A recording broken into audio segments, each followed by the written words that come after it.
Welcome students, class 6 7 की English प्रवाह workbook में वर्कशीट नंबर 35 को यहाँ पर हल करेंगे। Read text with comprehension, identify main, idea, detail and draw connections. तो इस तरीके से अपन इसको पढ़ेंगे और इसके आधार पर क्वेश्चंस के आंसर देंगे। देखिए, read the story of the bird house. ये एक पक्षियों के घर की कहानी है, इसको पढ़िए and answer the questions asked below. जो पूछा गया उसके उत्तर दीजिए। यहाँ पर आपको 3 तरह के जो पक्षी है वो दिखाई दे रहे हैं। एक का कलर हरा है, एक का आसमानी कलर है और एक का थोड़ा सा रेड कलर है। तो देखिए, वंस अपॉन ए टाइम, एक बार की बात है, 3 birds lived together on a tree. 3 पक्षी थे, वो पेड़ पर रहते थे। देयर नेम्स, उनके नाम थे, वर कोको, पीहू एंड सोनू। उनका नाम था, एक का नाम कोको था, दूसरे का नाम पीहू था, तीसरे का नाम सोनू था। They built a small house with wooden sticks. उन्होंने अपने घर को बनाया था छोटी छोटी लकड़ियां, ग्रास यानी घास, एंड लीव्स, और उसमें रहते थे। Coco was the youngest of the 3 and Sonu was the eldest. जो कोको था वो सबसे छोटा था, यंगेस्ट यानी छोटा उन तीनों में, एंड सोनू था वो सबसे बड़ा था। कौन? कोको सबसे छोटा, सोनू सबसे बड़ा और पीहू बीच का। ठीक है, समझ गए आप। आगे है, देखिए, वन डे, एक दिन, Coco went out to buy berries from the jungle market but he forgot to take a carry bag with him. क्या हुआ? एक दिन कोको था, वो बाहर गया जंगल से कुछ बीज लाने के लिए, जंगल के बाजार गया, लेकिन क्या हो गया? Forgot to take a carry bag with him, लेकिन अपने साथ बैग ले जाना भूल गया।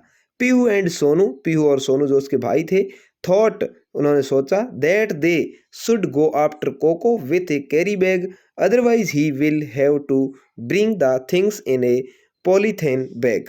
यदि हम उसके पीछे कैरी बैग यानी जो थैला होता है ना, उसको कहते हैं कैरी बैग, होता है जो कपड़े का थैला होता है, वो लेकर के नहीं गए तो कोको है पॉलीथीन का बैग ले आएगा, यानी प्लास्टिक की थैली ले आएगा।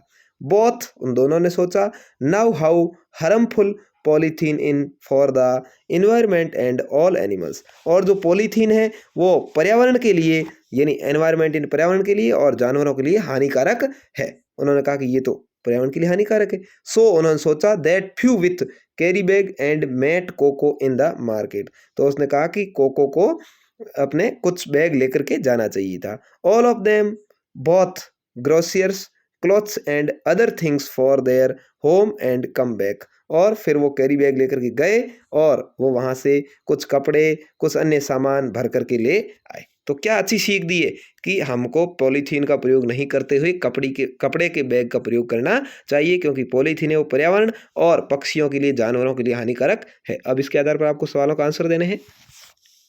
Let us answer the following questions now. तुम भी यदि प्लास्टिक का यूज नहीं करते हो या भविष्य में प्लास्टिक का यूज नहीं करने की शपथ लेते हो तो मुझे कमेंट करके जरूर बताएं और वीडियो को लाइक और शेयर करें। चलिए देखते हैं। Where did the 3 friends live.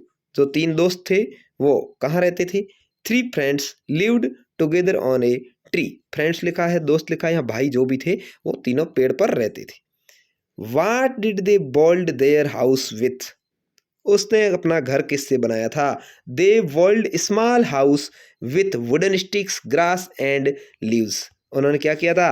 कुछ लकड़ियों से, घास से और तिनकों से घर को बनाया था।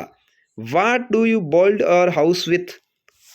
तो क्या है? We build your house with bricks, cements, stone and iron. अपन है लोग, वो किससे घर बनाते हैं? तो अपन ब्रिक्स यानी मिट्टी वगैरह, जो ये पत्थर वगैरह होते हैं, सीमेंट, स्टोन यानी पत्थरों से, और आयरन यानी लोहे आदि का उपयोग करके घर को बनाते हैं। What did the 3 friends buy from the jungle market. तीनों दोस्तों ने जंगल से क्या खरीदा? 3 फ्रेंड्स, तीनों दोस्तों ने, both groceries, clothes and other things, कुछ कपड़े, कुछ अन्य अपनी आवश्यकता की सामग्री खरीदी। What do you buy when you go to market. वो क्या खरीदने के लिए बाजार गए थे? I buy groceries, clothes and other things. कुछ कपड़े, कुछ अन्य सामग्री खरीदने जाते हैं। How do you bring things from the market. I bring things from the market with carry bag. हमें मार्केट जाते समय क्या करना चाहिए? कैरी बैग यानी कपड़े का थैला हमेशा साथ में ले जाना चाहिए। तो ये बहुत ही अच्छी शिक्षा देने वाली वर्कशीट थी, बहुत ही अच्छी शिक्षा देने वाली स्टोरी थी। आप भी इसको जीवन में ज़रूर उतारें और अपने दोस्तों को भी इसको अपनाने के लिए कहें। कैरी बैग को हाँ कहें और पॉलीथीन बैग को ना कहें। धन्यवाद। जय हिंद।